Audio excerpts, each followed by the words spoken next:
Hello, everyone. Welcome to Durrett's Take. It's that time of the week where I go over my top 10 games of college football this week in week 8. So let's get started with the top 10 matchup between number 5, Ole Miss, and number 9, Georgia, who's 10.5 point favorites. In this game last year, this was no contest.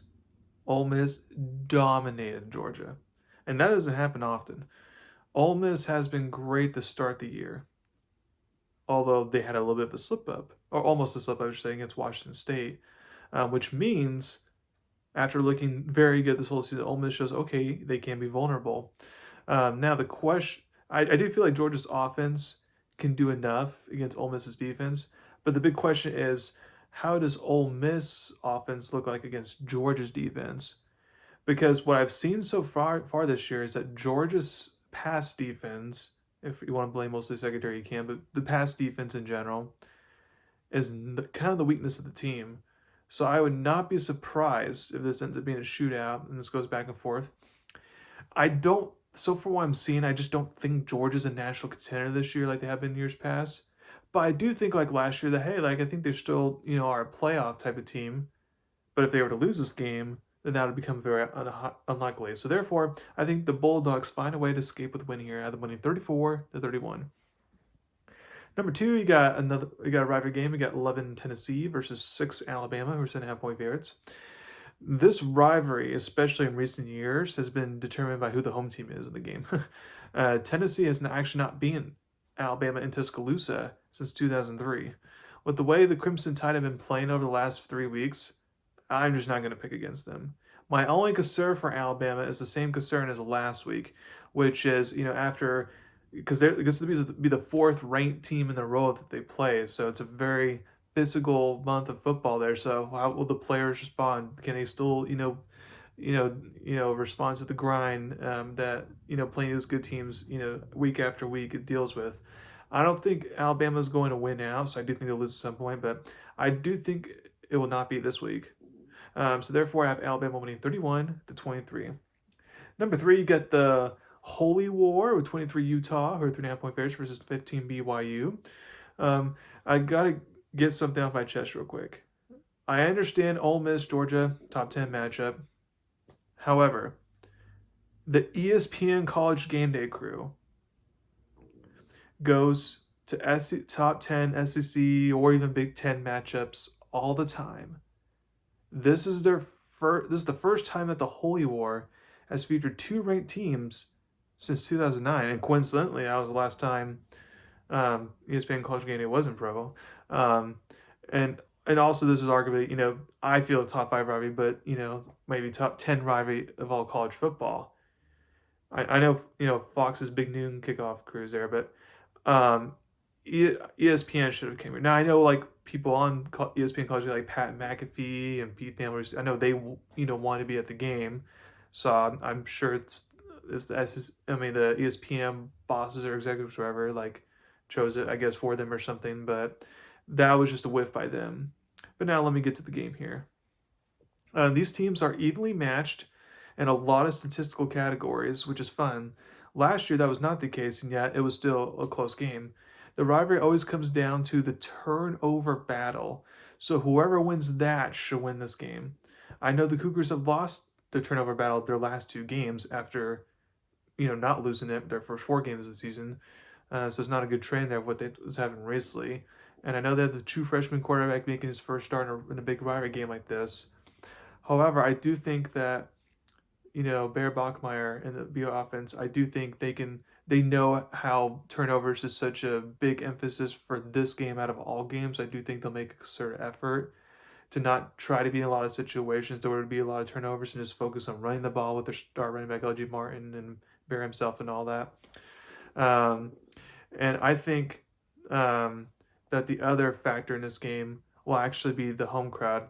I do think this game is essentially a coin toss game, so I'll not. So unless this game produces a blowout, then I will not be shocked by whatever result happens necessarily. But I do think I'm just like I said, it's a coin toss type of game, so I'm just gonna do a coin toss for BYU. Since they're at home, I have BYU winning 23-21 Although I could think it'd be a lower scoring game than that. It's gonna be. I feel like it's gonna be a defensive battle there. Number four, you got 10 LSU versus 17 Vanderbilt, who are 1.5 point favorites. It's crazy how we're living in a world right now where Vanderbilt is a favorite over a storied program like LSU, but that's where we are. I think the loser of this game will be eliminated for the playoffs. Especially for LSU, since like both schedules are pretty hard going forward. Since LSU's offense has not looked good this season, even after their bye week last week, when or coming off the bye week when they faced South Carolina last week, the offense still wasn't looking that great. And I don't want to get from Vandy's offense with Diego Pavia. So I think Vanderbilt's offense could do just enough against a really, really good LSU defense to get a big win for the program here. I have Vanderbilt winning 20-17. Number five, you got 20 USC versus 13 Notre Dame, who are 9.5 point favorites. This rivalry game usually produces good games, and since this rivalry may not be played often going forward, this game matters even more, and there's a lot on the line. There's been some USC homers that say that USC is going to make the playoffs. I'm not buying into that. But if USC wins this game, then I can buy into it. And then for Notre Dame, they have to run the table just to be in the playoff conversation. I do think this will be a shootout, like it kind of was last year, even though there's a difference on the, how Notre Dame was way better than USC last year, but it was still a shootout and a good game.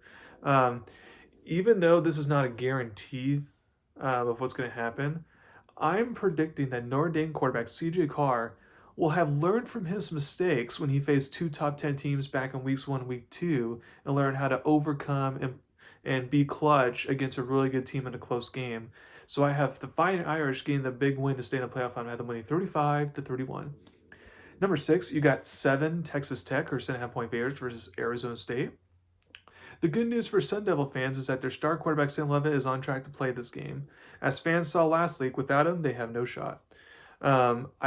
Texas Tech's quarterback Baird Morton, he's questionable to play, but even if he can't play in this game, backup Will Hammond has experience, has produced so far this season when his number's been called upon. Texas Tech won in this matchup, last season, in a shootout. I'm not sure if this game will be a shootout again or not. We'll see. What I do think, though, is I do think Texas Tech will make a big effort to run the ball up like Utah did last week on Arizona State. I don't think Arizona State will get blown out as they did last week, but I do think the Red Raiders get a big road win in the conference, keep their good momentum going, and they're winning 34-22. Number 7, you got Washington versus Michigan, or 5.5 point favorites. Even though I predicted Michigan would lose last week, I did not expect them to get pushed around like they did. I think they'll bounce back on offense this week. So the question is, what can Washington's offense do against Michigan's defense?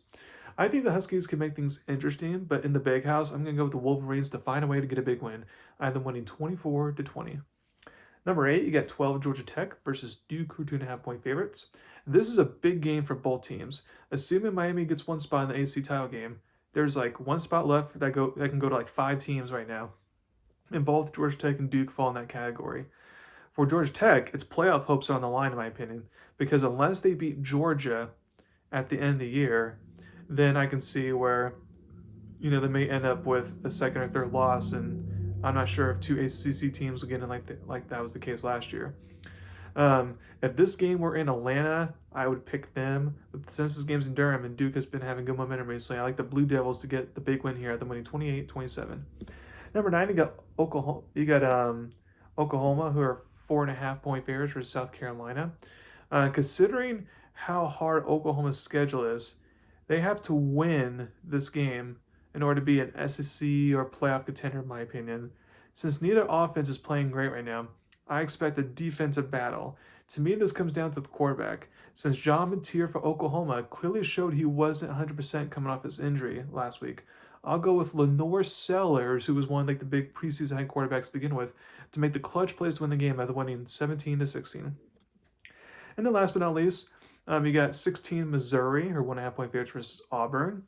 I know Auburn feels like they're being cursed right now, and the refs keep on making questionable calls, keeps on losing them games.